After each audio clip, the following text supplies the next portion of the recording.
নরম তুলতুলে mouth melting delicious wireless আলুর কুলচা বানানোর জন্য আমাকে নিয়ে নিতে হবে 2 কাপ মতো ময়দা। ময়দার মধ্যে দিয়ে দিতে হবে স্বাদ মতো লবণ,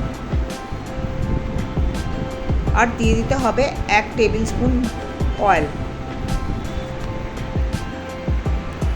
তারপর দিয়ে দিতে হবে 4 চামচ টক দই, 1 চামচের মতো বেকিং পাউডার এবং 1/4 টিস্পুন মতো বেকিং সোডা। সবগুলো দইয়ের সঙ্গে খুব ভালো করে মিশিয়ে নিতে হবে। তারপরে চামচের সাহায্যে পুরো মিশ্রণটা ময়দার সঙ্গে ভালো করে মাখিয়ে নিতে হবে। তারপর চামচটা রেখে হাতের সাহায্যে অল্প অল্প জল দিয়ে একটা ডো তৈরি করে নিতে হবে। ডোটা নরম ডো তৈরি করতে হবে। তারপর সামান্য তেল দিয়ে হাতের যত ময়দা সেটাকে ছাড়িয়ে নিতে হবে এবং ডোলে একটা স্মুথ ডো তৈরি করে নিতে হবে। তারপরে একটা কাপড় দিয়ে ঢেকে রাখতে হবে 10 থেকে 15 মিনিটের জন্য। এবার স্টাফিং তৈরি করার জন্য আমি সেদ্ধ আলু ম্যাশ করে নিয়েছি। তার মধ্যে দিয়ে দিলাম 1 চামচ মতো আমি লঙ্কা গুঁড়ো, অল্প একটু হলুদ গুঁড়ো, পেঁয়াজ, কাঁচা লঙ্কা কুচি, ধনেপাতা কুচি, গরম মশলা, অল্প একটু হলুদ, সামান্য একটু লবণ এবং কসুরি মেথি। সবগুলো হাতের সাহায্যে ভালো করে আমি মেখে নিলাম। তারপরে কাপড়টা সরিয়ে ডোটা ভালো করে ডলে নিলাম সামান্য একটু আটা বা ময়দা দিয়ে। ডোটা ভালো করে মেখে তার থেকে ছোট ছোট বল আমি কেটে নিলাম। তারপর এক একটা বল হাতে নিয়ে ভালো করে ঘুরিয়ে নিয়ে তার মধ্যে দিয়ে দিলাম আমি স্টাফিংটা। হাতে যদি লেগে যায় তাহলে সামান্য হাতে ময়দা বা তেল মাখিয়ে নিতে পারেন। এবার স্টাফিংটা ভরে এইভাবে মুখটা আটকে দিতে হবে এবং হাতের সাহায্যে চেপে চেপে স্টাফিংটা পুরো লাচিটার মধ্যে ছড়িয়ে দিতে হবে। তারপরে একটা প্লেটের মধ্যে হয় কিছু ময়দা না হলে একটু তেল মাখিয়ে এই লাচিগুলো রেখে দিতে হবে। এতে লাচিগুলো প্লেট সঙ্গে লেগে যাবে না।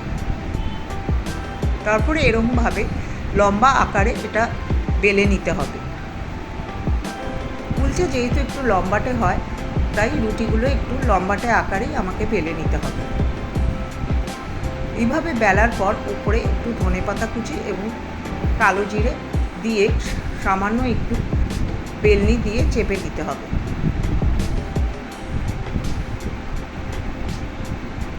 এইভাবে বেলার পরে একটা গরম তাওয়ার উপর এটা দিয়ে দিতে হবে।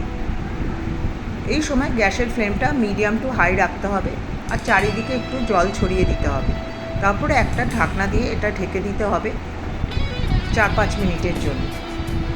4-5 মিনিট পরে যখন জলটা প্রায় শুকিয়ে আসবে এবং কুলচাটা ফুলে উঠবে তখন সেটাকে ওপর থেকে বাটার আর গার্লিক দিয়ে ব্রাশ করে দিতে হবে। আমি আগেই বাটারের মধ্যে গার্লিক গ্রেট করে রেখে দিয়েছিলাম আর বাটারটাকেও একটু গালিয়ে নিয়েছিলাম।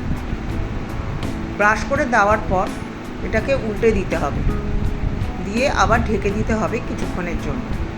ঢাকনা সরিয়ে আবার বাটার ব্রাশ এপাশে করে দিতে হবে। এইভাবে ঢেকে ঢেকে কুলচাটা বারবার উল্টে পাল্টে ভালো করে ছেঁকে নিতে হবে। যখন কুলচাটার মধ্যে একটা হালকা ব্রাউনিশ রং ধরবে তখন বুঝতে হবে কুলচা আমার তৈরি হয়ে গেছে। দেখুন কত সুন্দর কুলচা তৈরি হয়েছে। আমি হাত দিয়ে আপনাদের দেখাচ্ছি কতটা নরম হয়েছে এই কুলচাটা।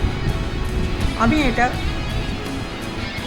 ডাল মাখানিতে দিয়ে সার্ভ করেছি। আপনারা অন্য কিছু দিয়েও সার্ভ করতে পারেন বা শুধু শুধু আচার দিয়েও খেতে পারেন। খুব ভালো লাগে খেতে।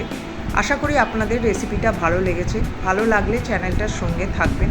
দেখুন আমি একটা কেটেও দেখিয়ে দিচ্ছি কতটা স্টাফিং ভেতরে হয়েছে আর কতটা তুলতুলে হয়েছে। দেখা হবে পরে কোনো রেসিপিতে। ততক্ষণ আপনারা ভালো থাকবেন, সুস্থ থাকবেন।